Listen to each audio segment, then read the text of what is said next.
Hey, how's it going? It's your boy Asian Psycho, aka ToaSniper98. Welcome back to another video. This is the second out of 3 videos that should be going up today. The first one on Chloe, so if you haven't watched that one yet, make sure to watch it after this one. The third video should be shortly after this one comes out, as you already know, and you probably know who that's on. Anyways, we'll be talking about the president of Chaldea's Lolly Club, Illyasviel von Einzbern, or otherwise known as that one lolly who turned thousands of degenerate weebs into lollicons and launched a million dojins. You probably don't want to know how long the FBI watch list is by now. Actually, on second thought, you might already know because you're on it. At least it's not as long as the Lightworks' list of servants that they need to buff and give new animations to but never will. You Ushi simps better be thankful that she was never on that list to begin with. The Holy Grail from Fate Stay Night is now a servant in this game. Don't ask me how that shit works. She's a 5-star nuke caster who debuted with the original run of the Prisma Ilya rerun event currently going on right now, or should at the time this video's release. And she's just about done with everyone shoving her into dojins at Comic-Con, including her own sister. Sister? Alter? Clone? Nah, fuck it, I don't remember shit from the anime. Sonya has 13,825 HP and 10,857 attack at level 90. That attack rating looks pretty low, but for 5-star casters, that's actually the second highest attack rating in the game, with Ilya sharing it with Nero Caster and only being beaten by Murasaki, who's right around the corner by the way. She has a caster deck with 3-hit quick, 5-hit arts, 1-hit buster, and 5-hit extra face cards, and a 0.32% MP generation stat. If you've watched the Chloe video before this one, which you should have, you'll see a similar story with her face cards and MP gen, with Ilya also having high hit count arts cards and extra, except instead of a battery, she only gets MP generation rate buffs. Then again, we already have other single target DPS casters with batteries, but the point is, MP gen buffs aren't as convenient as just having straight up batteries. But at the same time, this is largely offset by the fact that Ilya has a caster deck since she's a caster, so she can arts chain easily. So not only does Ilya have strong arts cards, but since most of her deck is, well, arts cards, you don't have to worry as much about which cards to pick as you might with Chloe. Let's talk skills. Nanoha's S1 is a traditional 30 to 50% buster buff for 1 turn on a 7 to 5 turn CD. This is very straightforward. This is her Mana Burst skill, but it just goes by a different name. Her S2 is where things get a little interesting. It's an invul with a 3-turn 18 to 28% MP generation rate buff on an 8 to 6 turn CD. Let's talk about the bad stuff about this skill first. Like any hard defense skill with a useful secondary effect, you sometimes need to decide which effect you want to use the skill for, since it's kinda rare for you to use both the invul and the MP gen buff at once for maximum efficiency. But surprisingly, that's pretty much it for the bad stuff really, because Ilya has a Guts on her S3 as a second layer of survivability, and while she can't charge her MP too well with just her arts cards alone due to her low MP gen stat, when she uses her MP generation rate buff or gets arts buffs from others, and even better if she gets both, Ilya can really start supercharging herself to potentially loop her NP back to back. With that in mind, combined with Ilya's buffed NP, this means that if she has her MP ready to go and she's got 2 arts cards for an MP AA chain, you can use her second skill so that Ilya can get the most amount of refund out of her turn as she can.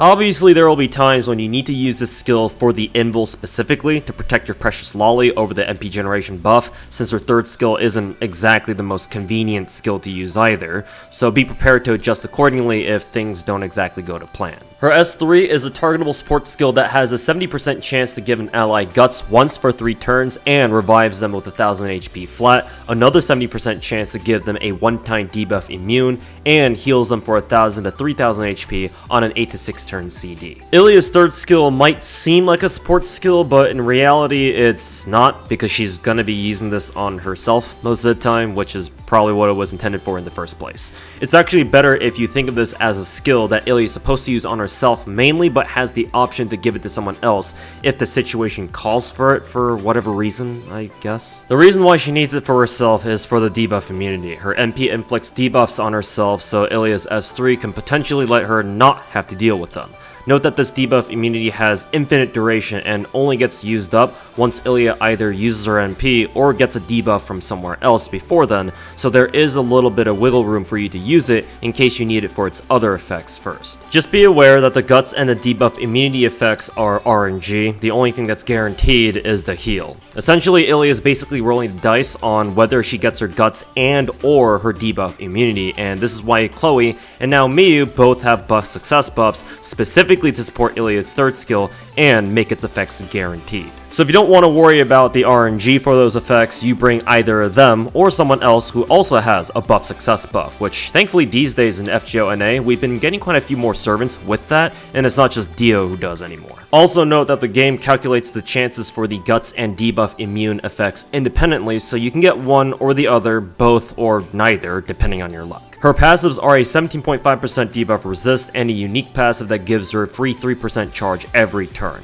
These are both strong passives. Her magic resist is nice since most casters strangely don't get magic resist, making Ilya one of the few casters who do. Her second passive is a weaker version of Merlin's, and while it's only 3% per turn, it does add up over time and gives Ilya just a little bit better MP gen than her stats may show. Madoka's NP is her bread and butter and what makes her a DPS caster. It's a single target buster that, after its buff, first gives Ilya both a 3-turn NP generation rate and star gen buff, then nukes an enemy with an additional 1-turn 20 to 100% buster buff for its overcharge. However, once it's used, this NP also slaps Ilya with a 3-turn 10% attack and defense debuff. There's a lot to his MP, so let's try to dissect this one. As we discussed before, the extra 20% MP gen can stack with her S2's MP gen buff for almost 50% MP generation rate increase for 3 turns.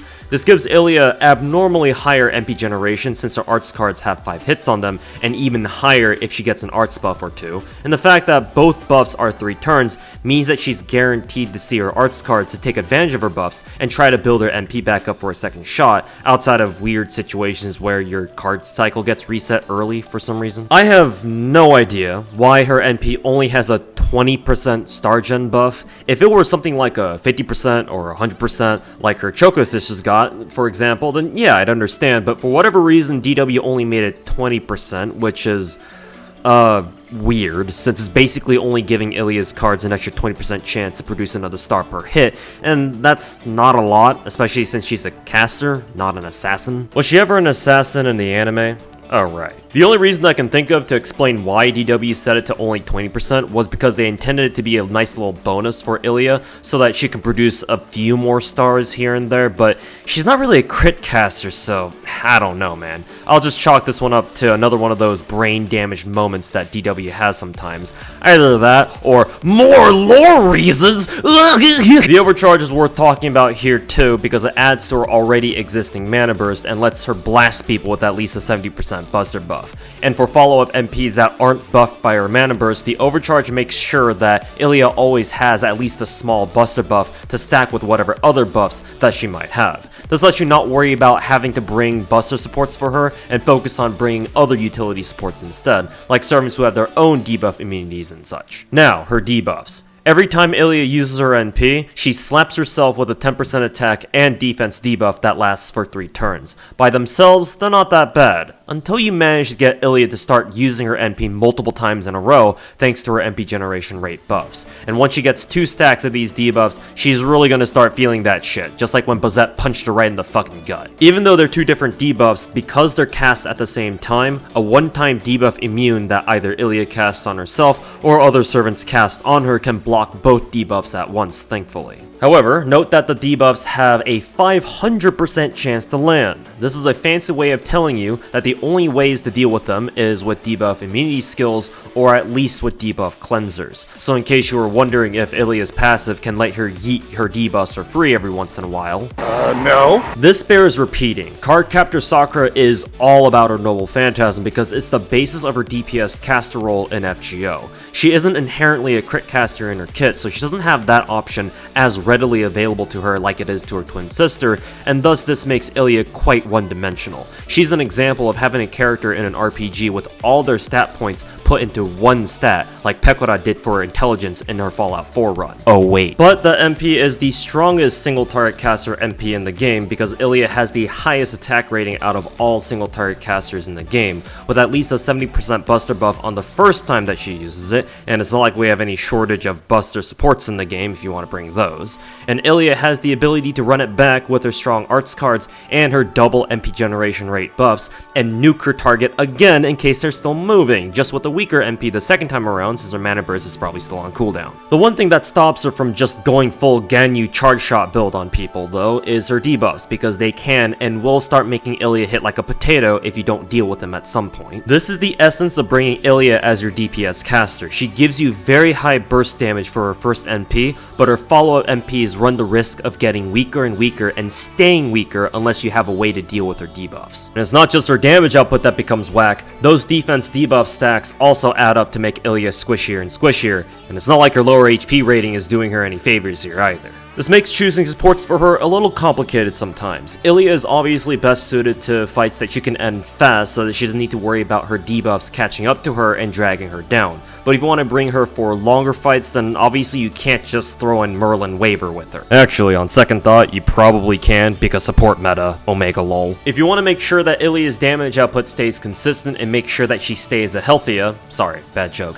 then you'll have to bring at least one sustained support of your choice that has at least a debuff clear, but a debuff immune effect is preferable so that Ilya doesn't have to deal with her debuffs in case she has a full Brave Chain that she can use. Use whatever DPS CEs that you have to make your own magical girl protagonist smack the hardest that she can out of people with her magical stick or whatever its name is. As nice as utility CEs are, Ilya is better off having support servants to handle her debuffs for her rather than having a CE try to do that due to the opportunity cost of losing out on higher damage output. Her own Bond CE gives her team 8% triple color buffs when she equips it and is on the field. Same thing with Chloe, she's very much so not a support, so don't use it and tell DW to stop making such useless fucking Bond CEs for God's sake. Since I compared Chloe to Squirtle in the last video, I'll go over another common comparison that's made between Sanzo and Ilya, both of whom are 5-star single target buster casters. I'll expand more on this in Sanzo's video whenever that'll be. Essentially, Ilya is more of a one-pump chump and Sanzo can more easily spam her NP.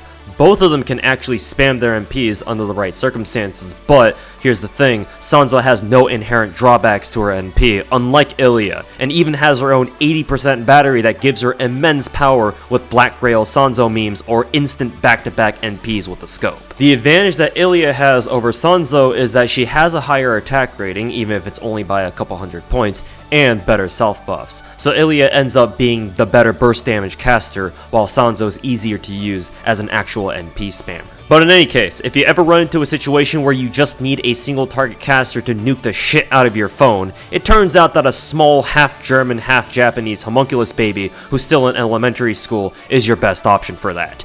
Anime! Also, a friendly reminder that Barbados is coming back to get bullied again in Case Files raids later this year. Guess what his class is? And public service announcement that lolicons do not have human rights. So don't let me catch you with grailed lollies on your FGO account.